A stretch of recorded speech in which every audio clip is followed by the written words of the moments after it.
Everyone, I could not be more excited for today's episode. Today, I am honored to be joined by Randy Crabtree. He is, how would I say this? He is someone I look up to immensely and someone I have learned so much from. Um, he is the co-founder of Trimerit. They do specialty tax. And he's also the host of the Bridging the Gap conference, which I'm attending later this year. And he is the podcast host of the Unique CPA show. And that is a podcast that covers everything new and exciting that's happening in the accounting profession. There's over 156 episodes that you can go check out and learn all these new and amazing things that are happening in the profession. So Randy, so excited to have you. Thank you so much for joining me today. Well, Chayton, thank you. I really appreciate the invite, and I'm looking forward to a fun conversation.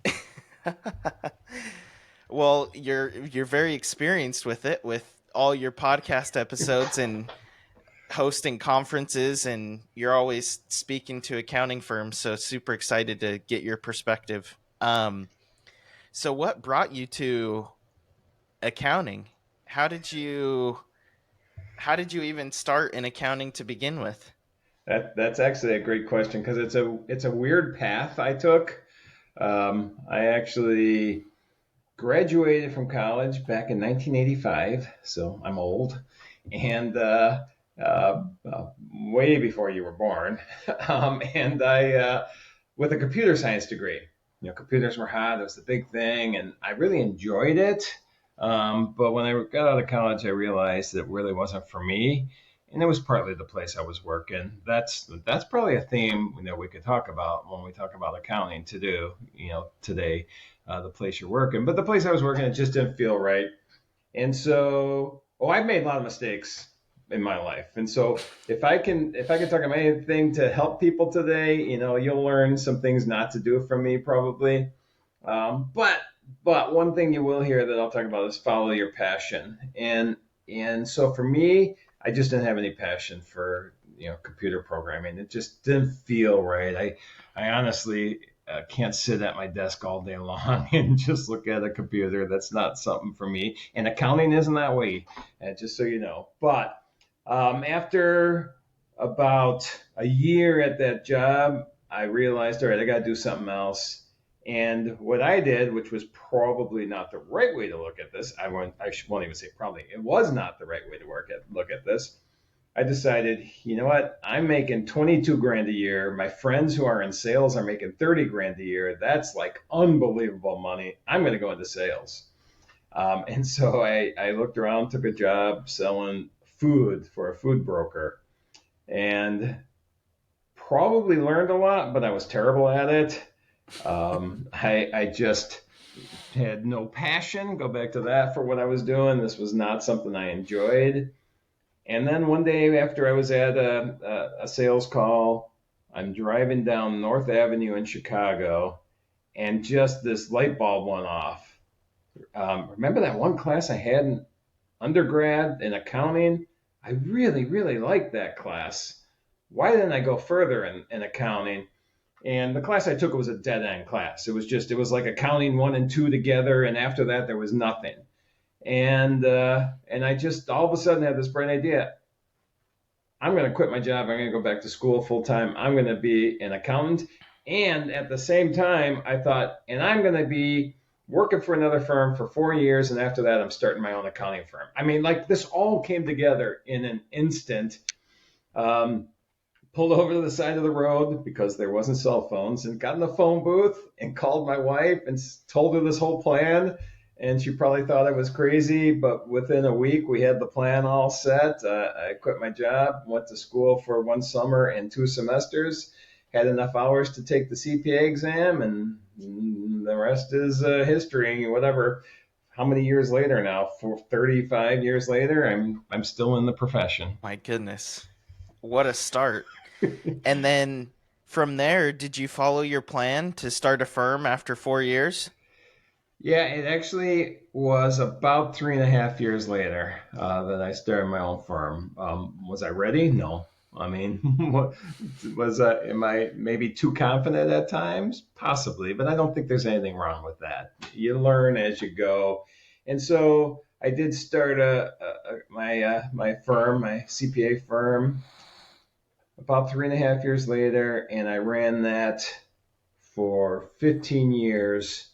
Built it up to decent size, nothing huge, but decent size. I uh, I sold that, and then we started Trimerit, which we started Trimerit 17 years ago. And Trimerit, like you mentioned, specialty tax firm, and believe me, it's been so much fun throughout the time.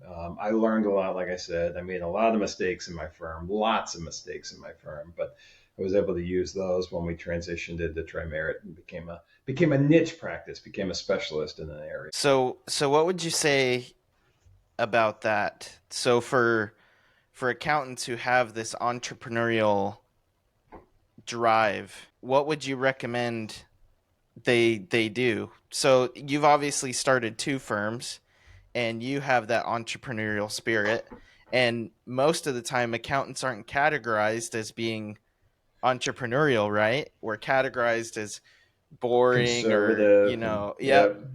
yep, So yep. what would you say to the people who have that drive to kind of take accounting past just the debits and credits and audit or tax? So there's two things there. One, I mean, you can start your own firm. You can do that, but you can do the same thing within the firm you're at as well. And so, I talk about it all the time because I think it's so important because I didn't do it at the beginning. And I've said this word multiple times already, and I'll probably keep saying it, but follow your passion, find your passion. What do you enjoy? In accounting, there is accounting is not just debits and credits and sitting at your desk and either doing financial statements and audits or doing tax research. That's not it. It is advisory. It is out affecting the bottom line of somebody's business. It's helping them be successful. It's helping them to figure out how they're going to send their kids through college, how they're going to transition the business to the next generation or the next group of owners, how they're going to do a simple thing like, hey, I want to buy a new piece of machinery. How are we going to do that? So there's all these things, but there's not just one type of client. I mean, it's not, if I work on this client, it's the same thing I do for that client and every client and ABC and D client. And I don't mean level of clients you want to work with, which is another way we call them, the A clients you like working with, the D you don't. I mean, just different variety of clients. And so when you start in this profession, if you're in it already, or if you're a student looking to get into it, always keep your eye open for what part of the profession you're enjoying most. And that could be, tax, it could be audit, it could be advisory, it could be, I love working with restaurants, it could be, I love working with, trucking companies, I love working with, 1040s, with a family, whatever it is. When you start feeling like, oh, I love this job I'm working at, that's a sign you really like that part of your job.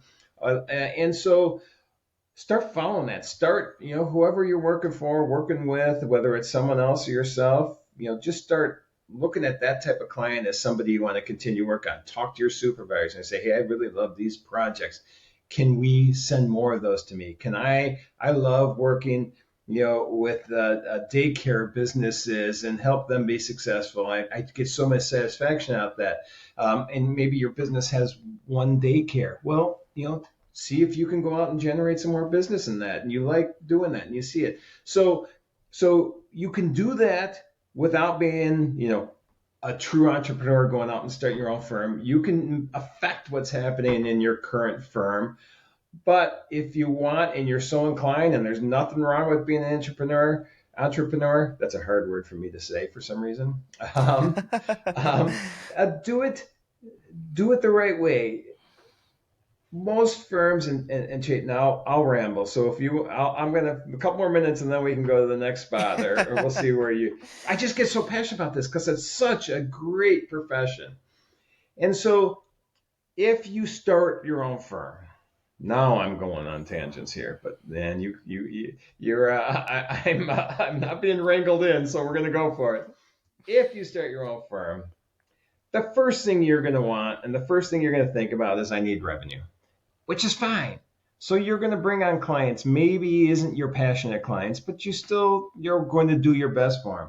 But as you grow a firm, always have in the back of your mind, this is the type of firm I want to be. I want to be the expert at dealing with restaurants. And so as you grow and you feel comfortable at a restaurant, and that may mean you have to eliminate the barbershop you're dealing with. May not doesn't necessarily mean they're a bad client, but it just doesn't fit your niche. So the whole 5-minute rant here goes back to following your passion and what you enjoy and what part of the business, whether it's a service, whether it's an industry, whether it's a location you love to be at, whatever it is, find that. I love it. I love it.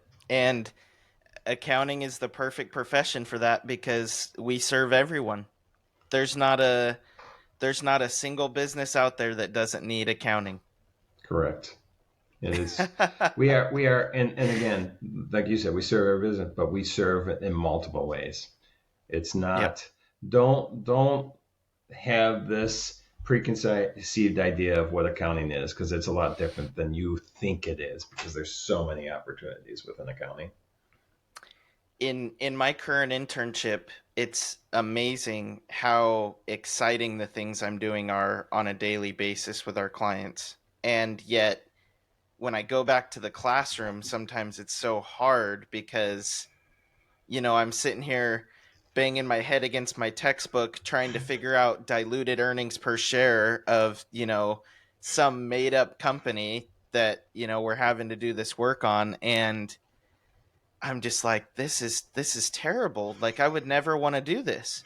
But I go to my internship and I'm in awe and so excited to be able to continue forward doing that stuff. I wish students could see that past audit, past tax, granted those are necessary things, but past all those things, the real key to the profession is that we are adding value to our clients' lives. If you're a tax accountant, yes, you can add value more than just turning in a tax return for your client. There's tax strategy, there's advisory work that even comes with that. And we need to rebrand the profession to this idea that CPAs add value.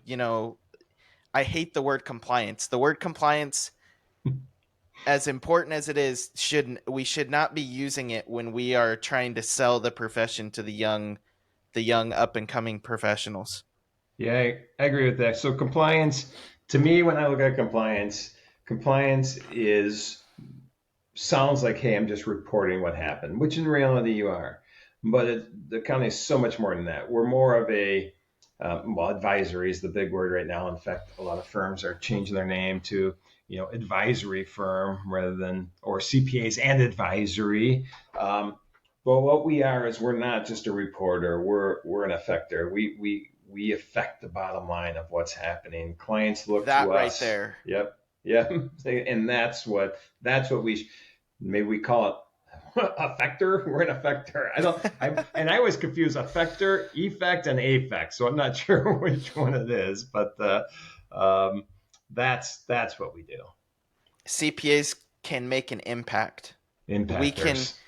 We can transform the way businesses function because of our expertise in their books, in their taxes, in the compliance things. That expertise that we get from the audit and tax and bookkeeping stuff is what allows us to add value to our clients. So those things are necessary, but I wish we could help the young professionals see that there's so much more they're going to get to do. I mean, I talk to CPAs on a daily basis, and something that's in common with each and every one of them is they are on the phone and face to face with clients all the time. Yep. And yet the stereotype in the movies and TV shows is that an accountant is someone who sits in the back office closet and shuts himself away from everyone. Oh yeah, and this is back in my day, but with the glasses with the tape around and the pocket Yep. protector and the pens in there. Yeah, that is not it. Let me tell you, I just 2 weeks ago was in Scottsdale with a bunch of really cool people from the profession, and we did a little bit of education while we were there. It's kind of called a non-conference, but it was a bunch of people that are just in love this profession, are really good at what they're doing. They're affecting change in the profession. And pretty much we went out there and hung out and sat at the cabana and had some drinks and hung out in the pool. And the group that is not 62 years like me, you're old, went out to clubs at night. I went to bed early. But that is so cool. It is not that stereotype that we just described. This is a group that goes out, has fun, loves what they do, and is making change in the profession. Yep. I heard from a couple other people, I think, who were at the same conference. It's kind of an invite only thing from what I heard. Yes. But yeah, I heard some very cool things. But so you're completely right. And so transitioning a little bit with that, you are the host of the Bridging the Gap conference, which this is the second year that the in-person conference is going to happen. You guys have had a few virtual ones, but tell us what the mission of Bridging the Gap is. And there's a special discount for students or young CPAs this year. Why invite young professionals to a conference that's, mostly seasoned accounting professionals? So the goal of it is twofold. First, let me answer the second question first. Because we want to show people what is happening in the profession, what a great profession it is, how the profession can be different than that stereotypical idea of what you believe it is. And so we decided, it was really cool. Last year, the first year in person, I don't count, we did have 2 years of virtual, which was not called Bridging the Gap, and you can't compare them. It's just getting together with people in person, and that community that is built by being together is just so amazing. And so the first year, I had a friend of mine, Chad Davis. He had reached out to me and he said, "Hey, my 13-year-old daughter is interested in coming to the conference. She wants to go into accounting. Is it okay if she comes?" And I'm like, that'd be awesome to show this next generation of accountants what we're doing here, what a fun profession it is, but how we can do things differently.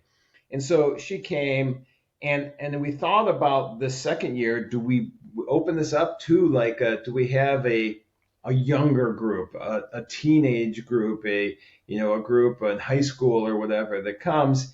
And it just seemed, at the conference, there's open bars at nights. And I'm like, okay, this may not work out great. I don't want to have to be policing what's happening there. But we thought, okay, let's start with a college group this year. Let's see how that goes. Let's see if we can get, recent grads or current college students that would be interested in seeing what's happening in the profession. And so that's where the idea came for this year. It was built out of Chad Davis's daughter coming last year. But the theme of the conference was your first question is just, I'm very fortunate. I get to go speak around the country on topics I think are important for the profession. And one that gets asked for a lot is mental health and burnout in the profession. And because there's this old school, I'm going to say it's old school, but old school thought that, yeah, we have to work 80 hours a week and we're stuck at our desk, and tax season, we don't see our families, and you can't take a vacation during tax season, and you have to help everybody, and you have to, bill by the hour. All these ideas that I think negatively affect how we run our business. And so I decided that, hey, let's go out and let's show people that there's a different way. And so it started with this: how do we avoid burnout? Let's not deal with mental health issues in the profession. And so the first year, with the main theme was that. Let's show how people are figuring out ways to work less, make more, be more efficient. I mean, we had speakers last year talking about how they took a week-long vacation during tax season. We had speakers talk about how even during tax season they have 4-day work weeks. We had speakers talking about all these different things that you were like, this isn't even possible. It is. It's the mindset that makes things seem impossible. And so if we can change our mindset and do things different, we can have that what some people in every profession, what some people consider as a mythical work-life balance. It's not mythical. It is happening, and everybody at the conference is living that yes, let's have not just work, but life, and they can be intermingled, but it's not just work, work, work, and then you have your life at 65 years old when you retire. That's what we're trying to show. And it was a huge success last year. I was amazed. I was like, there's no way this conference can ever live up to the expectations I had for it, because it's, you come up with an idea. It's like, well, yeah, it sounds good, but how are we going to make that happen? It exceeded my expectations, and it was the people. I mean, our marketing department did a great job, but the people there just made this community an awesome place to hang out. I love it. That's what got me excited to go. I talked to as many people as I could this year, figuring out which conference to go to, and all of them said, go to Bridging the Gap. So super excited for that. I actually get to go to ZeroCon later this year too. That's Awesome. Towards the end of the summer. I will see you there. I will be there as well. It's pretty much if there's a conference, I'm there it appears. So yeah, and I have a list of ones I want to head to next year, but I don't even think most students know that these conferences exist. The Big Four is the place to go for some people, but for a lot of students, it's not. And the fact that most education systems only advertise the Big Four, or it's Big Four or bust kind of mentality. Yep. I think it's kind of sad. I mean, for example, in my case, I'm already married and have a child. Mm-hmm. And so the idea of Big Four is not very appealing to me, having to work in a downtown area, pay expensive rent, not have as much time to be with my wife and my daughter. I value that quite a bit more than I do the cash. And so to have found this community of firms that value more than just the billable hour, right? They value the contributions you bring to your clients and to your work every day. That's what's gotten me so excited about the profession. That's what has me jacked up about my internship right now. I am an intern and I work fully remote, and my schedule is completely moldable. I mean, I need to put in my hours every day to get the work done that I need to, but whether I get them done at 4 a.m. in the morning or 12 at night, my boss doesn't care as long as it gets done. Agreed. That's one of the changes I see happening. The old school thought is, you have to be in the office. How am I going to teach you if you're not in the office? Believe me, you can do it. I had somebody come up to me after I do a firm culture presentation and talking about what you need to do with culture, or at least my ideas of what creates a good culture.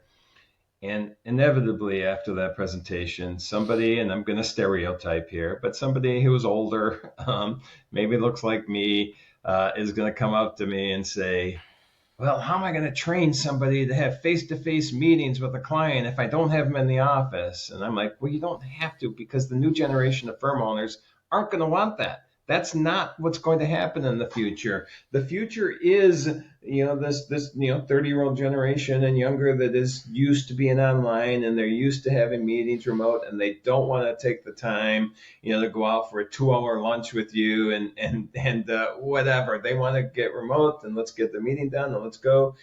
We've been a fully remote firm from day one. we're about 70 people now. I think we've built a culture that I put up against any other firm out there. People don't leave. We've been able to create a group of friends without being constantly with each other in the office. So it is definitely possible, and it has to be the future, and it has to be a way that we're going to continue to attract people into this profession. Well, and look at all the, you could call them bigger sized firms now that have this model. Yeah. You have your firm, Trimerit. You have Summit VCFO by Mm-hmm. Anders. Mm-hmm. You have Reconciled. Mm-hmm.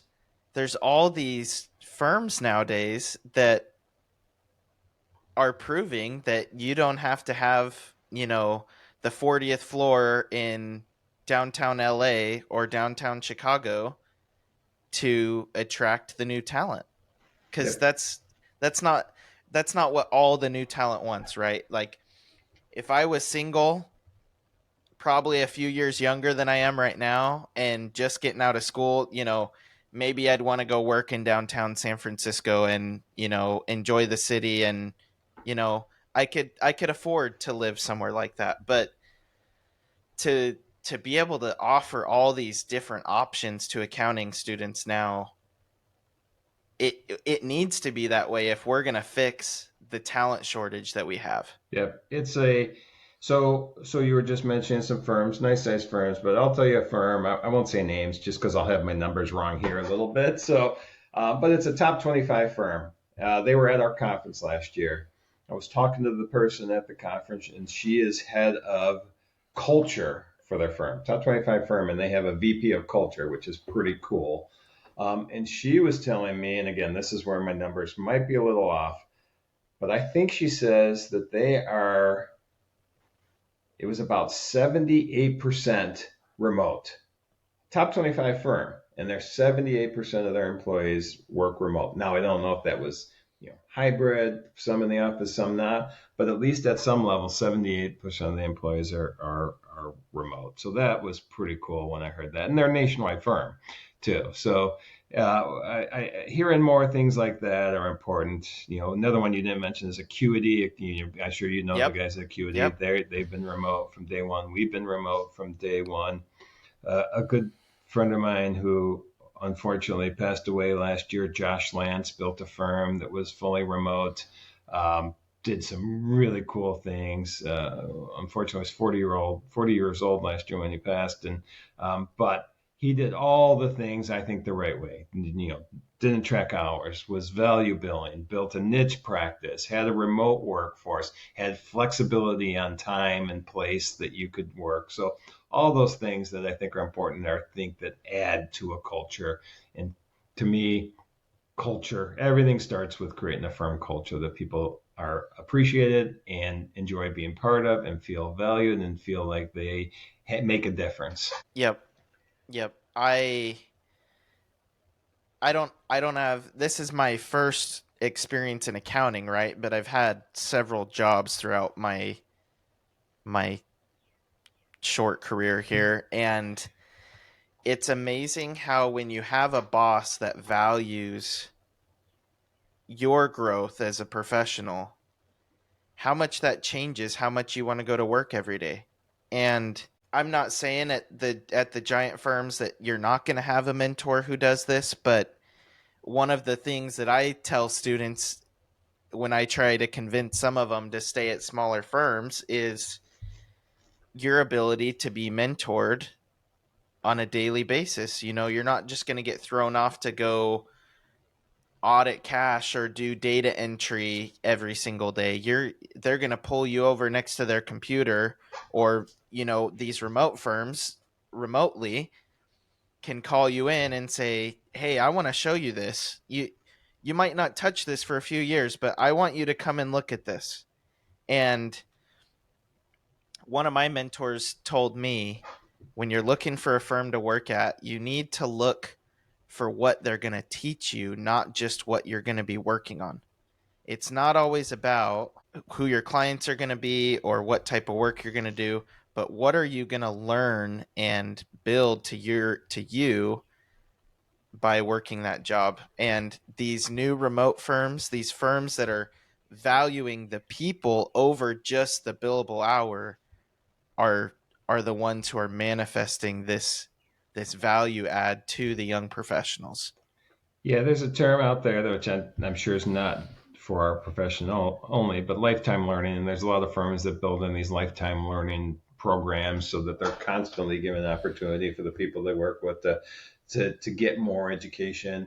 You mentioned earlier, you're out in the workforce, you're out doing your internship, and you're so excited, and you're seeing these really cool things. Then you go back to the classroom and diluted earnings per share, which I'll tell you, I never calculated diluted earnings per share.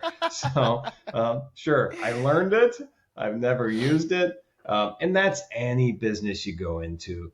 You're going to learn a lot more on the job. School set you up with the degree. I know debits and I know credits and I know what a financial statement looks like.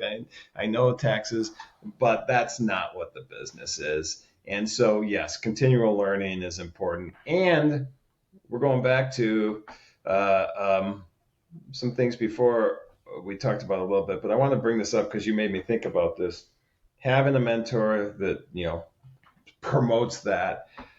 If you're in a location where you don't feel you have that, that doesn't mean the profession's bad. That just means you're not in the right spot. And it may be it's a change of firm, or it could be, again, just a change of role within that firm. But I had an experience early on, my second job in accounting.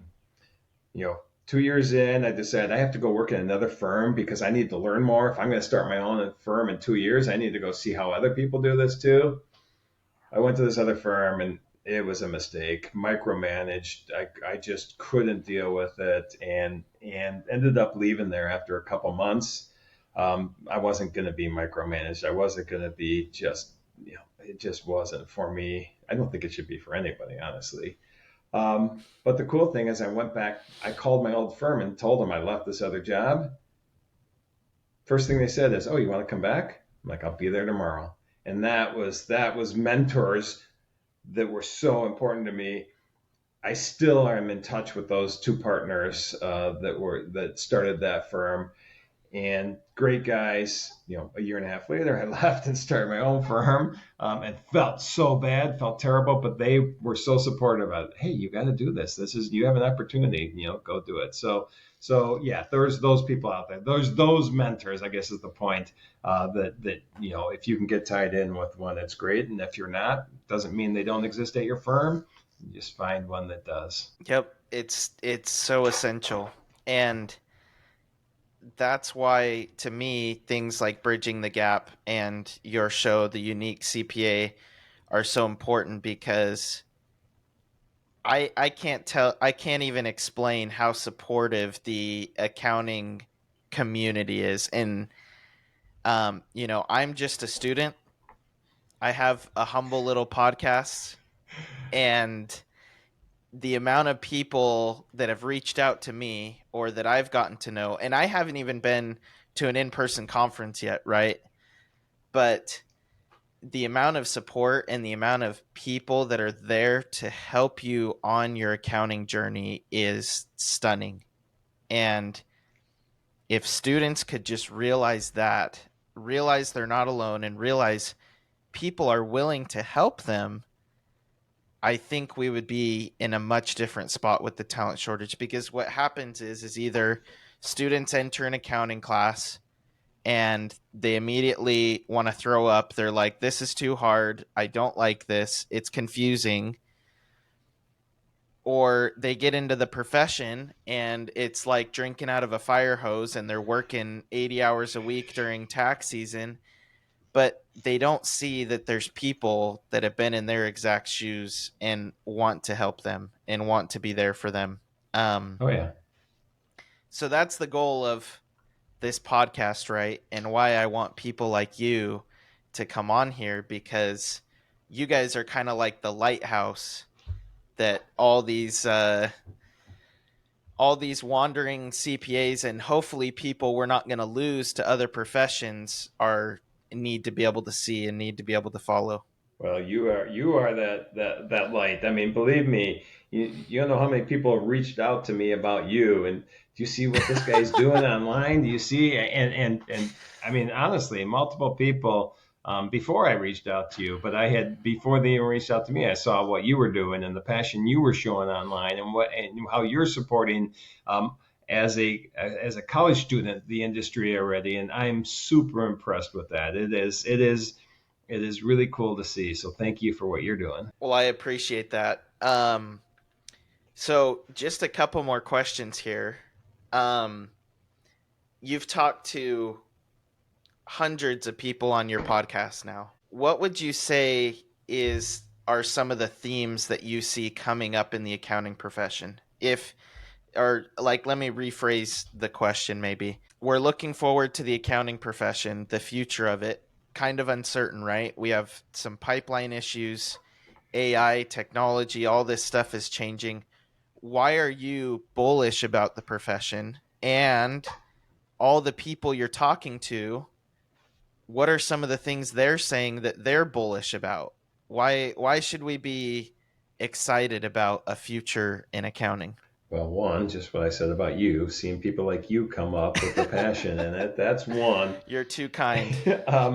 Two, it's like we talked about, I'll just call it out bridging the gap, things like that out there where we're talking about how you can do things different. So I think one of the couple of the things that I'm seeing is and these are very passionate to me, and so maybe I'm being biased by it, but there is a very strong emphasis now at every level on the work-life balance. The burnout is a real thing. Burnout is not, at least from my research, it is not defined as a mental health condition, but I believe it is. And actually, there's discussion to making it one.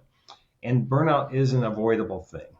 It's something, and so everything that I talk about and everybody that I talk to, that's really our overriding goal. Whether we say it or not when we're talking, let's not put the people in a situation that they're getting burnt out. And burnout is basically, you're just exhausted, you become cynical, you snowball, because then you're tired, you're not going to be able to get what you need to get done, but you're going to keep trying to work harder, and it just is a problem. So really, overall factor is people are talking about ways, whether they say it directly or not, to avoid burnout. The billable hour, that's something we have to eliminate. Selling an hour is just doesn't make sense. Selling an outcome, selling a result, and selling is probably not even the right word, but delivering an outcome, delivering a result is much more important than delivering an hour of my time. And so that's something that everybody's talking about. Technology, as you mentioned, technology is, I think some people fear it. Some people have such a short-term view of implementing technology that they feel the pain of the short term without seeing the gain of the long-term effects that it's going to have. And so we have to get rid of that. And most of the people I talk to have this mindset of technology. We've got to integrate as much as possible. We have to constantly evaluate. We have to be making changes. We have to use technology and lean on it as much as possible. And then the whole, not even burnout, but work-life balance, and people defining their success. So many people's success are, like I said earlier. I mean, I have multiple people that I know have 4-day work weeks now in accounting, even during tax season. That's their success. That's defining who you want to work with. That brings passion in. If you're passionate, burnout's not going to come. The cynical part's not going to come as much. So all these types of things are what I'm seeing happening in the profession. And maybe I'm in a bubble. I don't think I am. I think these are happening at all levels. For me, I'm seeing it more at the modern startup, firm level, then maybe not quite as much as what I'll call the legacy firm level, but it is happening there too. That top 25 firm I told you about, it has a VP of culture, has 70 whatever % remote workforce. So it's happening. So all these types of things are what gets me excited. And then one last thing on this. I recently got to judge scholarship applicants for the ACPA Legacy Scholarship. And these are current college students. And when I looked at the passion that came through and what they were rating up, I mean, I was getting goosebumps every single time I read another applicant. And I wanted to give everybody a scholarship. And that alone right now has energized me so much to see what's going on at the college level right now with these applicants. And I only got to look at 16 of the whatever 100 came in, but the 16 I looked at, man, that was so impressive to me.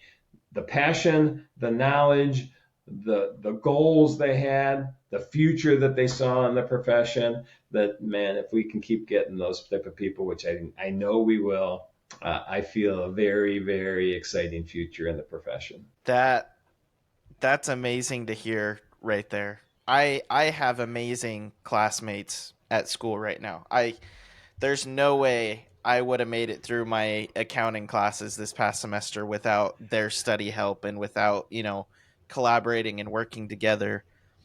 But to hear that from someone like you, that is so exciting. And we need to group together as young people and help push that forward. I hear from a lot of people, "Oh, why are you so excited about the accounting profession? It's going down the toilet right now. Everything's going bad." And I'm like, you're seeing it all the wrong way. This is all these bad things that have accumulated over the years are giving a chance for all these new things to come in and actually make a change, right? It's kind of like my LinkedIn bio says, I'm helping usher in the new age of accounting, which for me, I get excited about it every morning. So people, family members and people might think I'm crazy for loving debits and credits and being excited about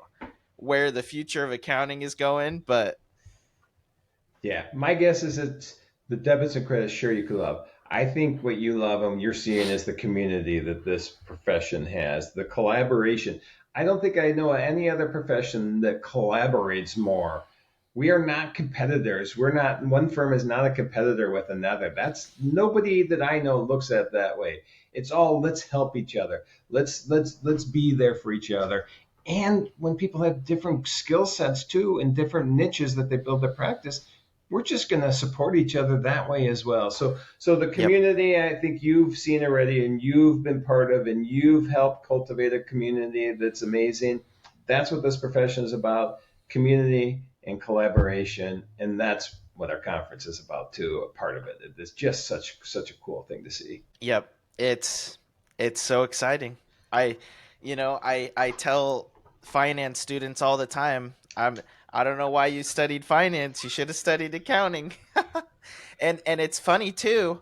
Most accountants can run circles around finance professionals, but Yep. not all of them, Can I but a good say chunk of them one more can. thing? Because it's one of the things that you're hearing and people see, and sorry, I'm going on a tangent now. Um, No, go ahead. but I think this is important. So I think people, because you just mentioned finance, I think people are seeing starting salaries and they're looking at this and like finance is higher and IT is higher and investment banking or whatever is higher. The lifetime earnings in the accounting profession, I know nobody wants to wait, but the lifetime earnings in the accounting profession blows everybody out of the water. And I think that's for some reason a secret. For some reason, people don't talk about this. But the dollars that are being made at, and again, I'm saying the partner level, and I know that's not everybody's goal. I mean, it's not uncommon that it's 500,000 to $1 million a year. I mean, we're talking, this is and above. This shouldn't be a secret. This should be known.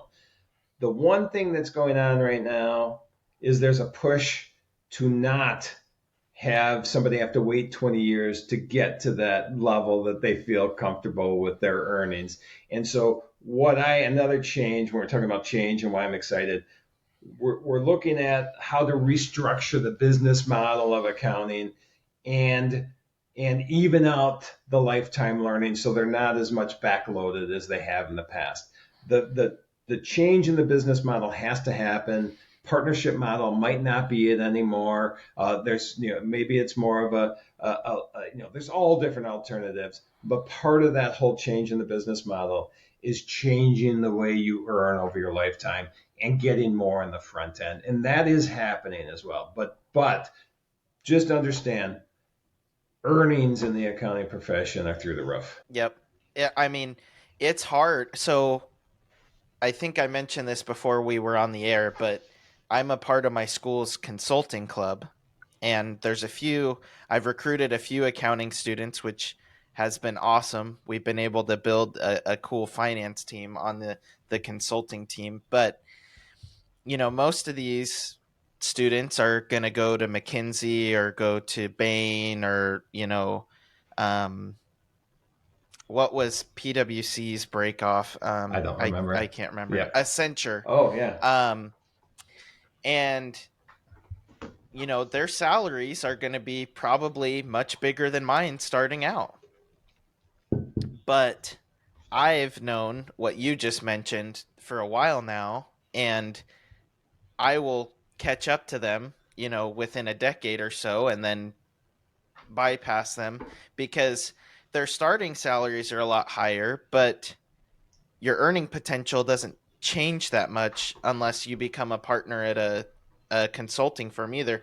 And what people don't talk about is consulting is way more competitive than accounting is right now. I mean, firms are begging for accountants right now.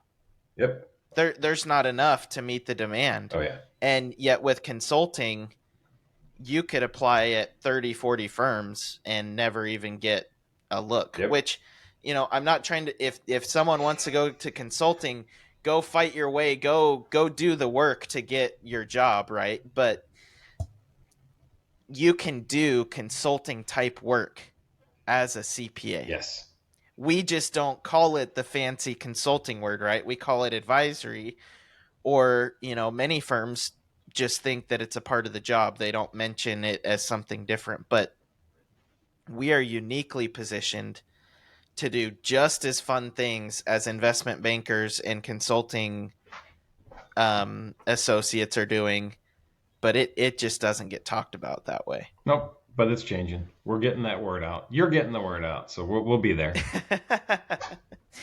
Well, Randy, thank you so much. I thoroughly enjoyed this. I can't wait to meet you in person here in a month or two. Never been to Chicago, so excited for that. But I will share your podcast link and the Bridging the Gap link here in the show description. And if people want to reach out to you, I know you're on LinkedIn. You're going to be at many conferences. What are the best ways that, young CPAs could get in touch with you? Yeah, LinkedIn. If you just search Randy Crabtree, I'm sure you'll find me. LinkedIn's a good spot. Our website actually has some of my contact information on it too. So try-merit.com. I am more than happy to talk to anybody that is interested in accounting. I'll apologize ahead of time. My email inbox is very large. I have an assistant goes through that, so hopefully she'll tag it if you do reach out to me. But yeah, I want to see anybody that is interested in the profession have any questions answered they have. So LinkedIn and our website are two places that you can find me. Perfect. Well, thank you so much. I really appreciate your time. Thank you. This was awesome.